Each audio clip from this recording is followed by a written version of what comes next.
The dark expanse of the dead orbit stretched before us, a void of forgotten stars and hushed whispers, a graveyard for those bold or foolish enough to trespass. They called it the dead orbit for a reason. No one who went in ever came back. It was where the galaxy's ghosts lived, or so the stories went. And yet, here I was again, strapped into the cockpit of the Stormfire, piloting my way into that cursed region. I didn't want to be here. Hell, I didn't even want to think about space anymore. After the Karen artifact mission, I'd retired. One mission too many. One alien horror too close to home. Watching my team scream themselves to death as their minds were ripped apart by something none of us could comprehend. It broke me. I bought myself a ticket out of the corporate enforcer life, got a ship, the Stardust, and drifted on the fringes of the galaxy, taking odd jobs to keep the fuel tanks full and my memories at bay. But when Helios Galactic showed up at my door, offering a bounty large enough to buy a new identity and disappear forever, I should have turned them down. I knew better, but they knew what strings to pull, how to make me feel like this wasn't just about the money. The Celestial Empress, a luxury liner carrying 2,000 passengers. The kind of ship where champagne flows like water, and the wealthiest of the inner worlds waltz their nights away under holographic stars. Gone. Just gone. Vanished 6 weeks ago near the edge of dead orbit. No distress calls. No debris fields. Nothing. Helios had sent 3 rescue teams before me. None had come back. Now they wanted me, a washed-up ex-corporate dog, to lead a 4th mission into the belly of the beast. They said it was because of my experience with the unknown. I knew what that meant. They figured if I survived the Karen artifact, I might survive this. So here I was, surrounded by strangers, heading straight into the maw of whatever had swallowed the Empress whole. My team was small. Helios wasn't in the habit of throwing good money after bad, so they gave me just enough bodies to get the job done and not a soul more. First, there was Robert, an old warhorse with scars that crisscrossed his face like a topographical map. He didn't talk much, but when he did, you listened. I'd served with him once, years ago, and if there was anyone I trusted not to crack under pressure, it was him. Then there was Collins, the team's tech wizard. Younger than Robert and just as jaded, but with a sharp mind and fingers that danced over keyboards like spiders on a web. She had a dry wit that cut through the tension like a laser scalpel. The last 2 were newcomers, Taylor and Mitchell, fresh-faced kids straight out of Helios Academy. They didn't know what they were walking into, and I didn't have the heart to tell them. Taylor was the medic and Mitchell was the gunner. Both of them had that wide-eyed look of people who still thought they were invincible. They wouldn't be invincible for long. The Stormfire was a sturdy ship, built for combat and outfitted with all the latest tech Helios could cram into its hull. But even with its firepower, I couldn't shake the feeling that we were nothing more than ants marching into the lair of a god. The first sign of trouble came as we crossed the boundary into dead orbit. The stars themselves seemed to dim, their light smothered by an invisible shroud. The ship's sensors started glitching, spitting out readings that didn't make sense. Spatial distortions, energy spikes, signals that sounded like static but felt like whispers just out of earshot. "Something's wrong," Collins said, her voice tight as she studied the readouts. The navigation AI's throwing errors. "It's like the whole region's broken." "Stay on manual," I said. "Keep us steady." The others were quiet, their tension palpable. Taylor clutched her medkit like a talisman, while Mitchell stared at the viewport, his jaw clenched. And then we saw it, the Celestial Empress.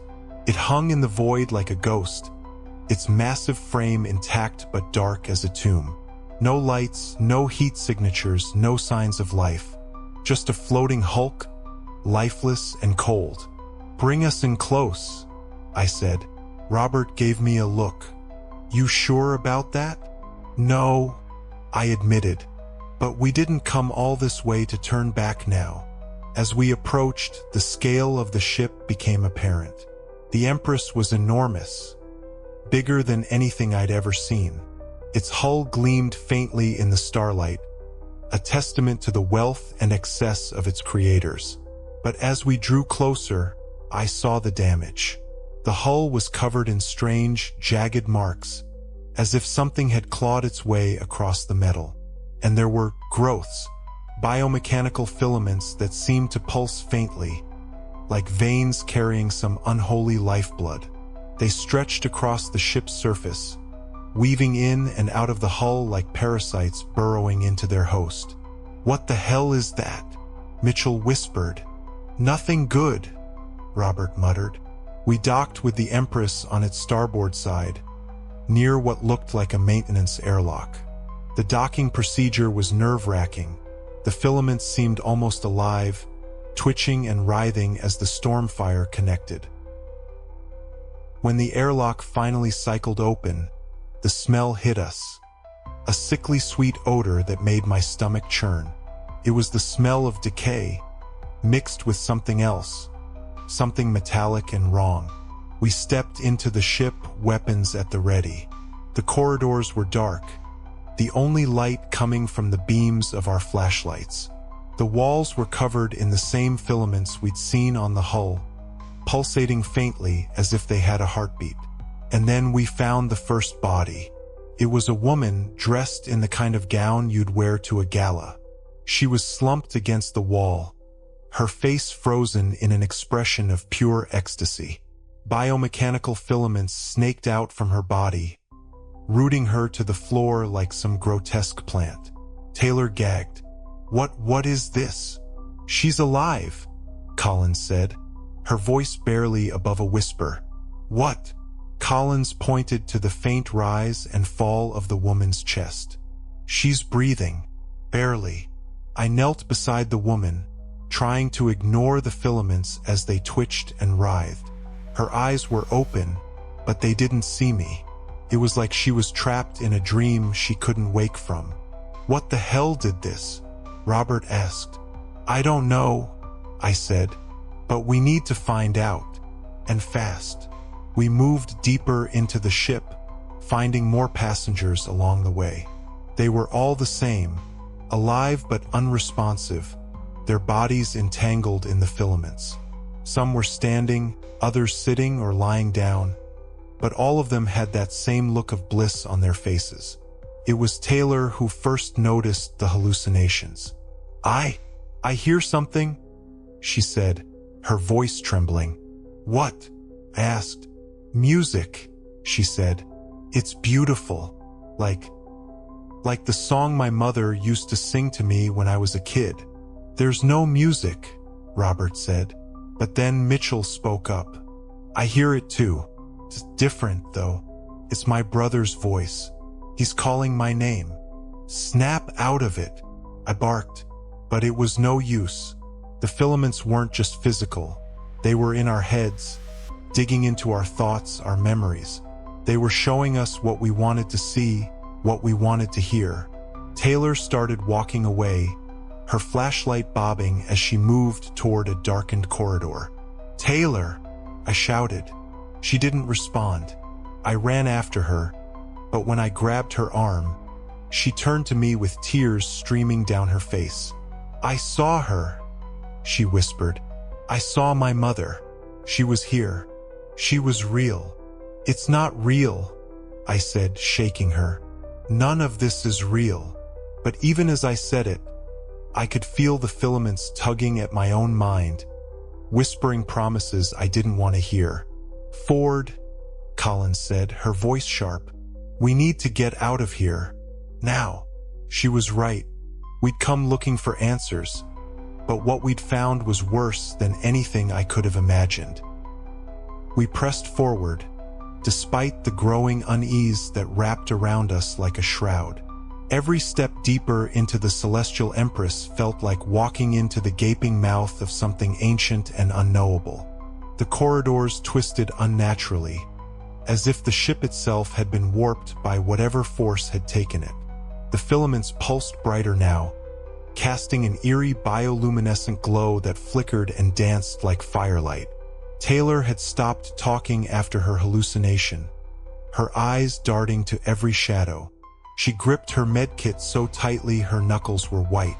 Mitchell followed close behind, his weapon trembling in his hands. Collins and Robert stayed steady, but I could see the cracks forming in their faces. Small lines of fear they were too experienced to let show. We came to the grand atrium of the ship, a massive open space that once served as the heart of the luxury liner. Here, the full horror of what had happened became impossible to deny. The passengers, hundreds of them, were arrayed in a grotesque tableau, suspended from the ceiling by the filaments. Their bodies hung like marionettes, their limbs twisted into unnatural poses, their faces frozen in that same rapturous expression we'd seen before. The filaments pulsed in unison, a steady, rhythmic thrum that seemed to echo in my skull. "My God," Robert muttered, his voice barely audible. This is insane," Collins said, her normally calm demeanor slipping. "This isn't just some alien infection. It's doing something to them." "What's it doing?" Mitchell asked, his voice cracking. I didn't answer. I didn't know, but I could feel it deep in my bones. This was something far beyond us, something we were never meant to understand. And then, as if on cue, the hallucinations began to hit us harder. It started with Robert. He froze mid-step, his weapon falling to his side as his eyes glazed over. "Robert," I said sharply, grabbing his shoulder. He didn't respond. Instead, he muttered something under his breath, a name I didn't recognize. "She's here," he whispered. She's here." "Robert, snap out of it," I shouted, shaking him, but he just pushed past me, walking toward the center of the atrium as if drawn by an invisible force. "Captain," Collins called out. "I'm seeing it too. Something's in my head." I could hear it then, the whispers growing louder, more insistent. They weren't words exactly, more like feelings pressed directly into my mind. Regret, longing, desire, guilt. For a moment I saw her, Jenna, my wife, the way she looked before the Karen artifact mission destroyed us. She was standing in the middle of the atrium, smiling at me, her hand outstretched. We reached the bridge, but it was no sanctuary. The walls were covered in the same biomechanical growths, their pulsations more erratic and frenzied here. In the center of the room was what used to be the captain, or at least what was left of him. His body was cocooned in filaments, his face twisted in a rictus grin, but his eyes were still open, darting wildly as if he were aware of his fate but powerless to do anything about it. Collins gagged, turning away. This is hell," she whispered. The bridge consoles were still active, though barely. Collins managed to pull up the ship's logs, her hands shaking as she worked. "What does it say?" I asked, trying to keep my voice steady. "Last entry," she said, her voice trailing off. "The captain reported an artifact. They picked it up from an uncharted planet. It was supposed to be a relic, something to sell to the highest bidder. But then the growth started. Passengers reported hallucinations. And then what?" She turned to me, her eyes wide with fear. "The artifact disappeared. It became part of the ship. It's not just alive, Ford. It's evolving." Before I could respond, the lights flickered, and the air around us seemed to ripple. A deep, resonant hum filled the room, vibrating through my bones. "It knows we're here," Collins said, her voice barely audible. And then the whispers became a roar. The filaments surged toward us, moving faster than I thought possible. They lashed out like tentacles, wrapping around Robert and Mitchell before I could react. Ford! Robert screamed, his voice raw with terror. Help me! I tried to pull him free, but the filaments were too strong. They dragged him toward the center of the room, where a massive, pulsating mass of biomechanical tissue had formed. A hive mind, a core, the heart of whatever this thing was. No! I shouted, but it was too late. The filaments enveloped him, pulling him into the mass. His screams echoed for a moment before cutting off abruptly. Mitchell didn't even fight. He just let it take him, his face blank and empty. Ford, we have to go! Collins yelled, grabbing my arm. I turned to see her standing by the doorway, her eyes filled with desperation. Taylor was gone. I hadn't even seen when she disappeared, but I knew she was lost to the ship now. Ford! Collins screamed again. Something inside me snapped. I turned and ran, following her out of the bridge and back into the twisting corridors. We barely made it back to the Stormfire. The ship's docking clamps had been overrun with filaments, and it took all of Collins' skill to get them disengaged. The moment we were free, I punched the thrusters and didn't look back. As we left the Empress behind, I saw it through the viewport, saw the filaments stretching out into the void, growing, reaching. Whatever this thing was, it wasn't gonna stay in dead orbit forever. Collins and I didn't speak for a long time after that. There was nothing to say. Helios Galactic paid me a fortune to keep my mouth shut. They gave me a new identity, a clean slate, but the nightmares didn't care about money or new names. Every time I closed my eyes, I saw Jenna standing there, her hand outstretched, and I heard the whispers of the Empress calling me back. I used the money to buy a new ship, the Stardust, and set course for the Outer Rim. I don't know what I'm looking for. Answers, redemption, maybe just an end to the nightmares.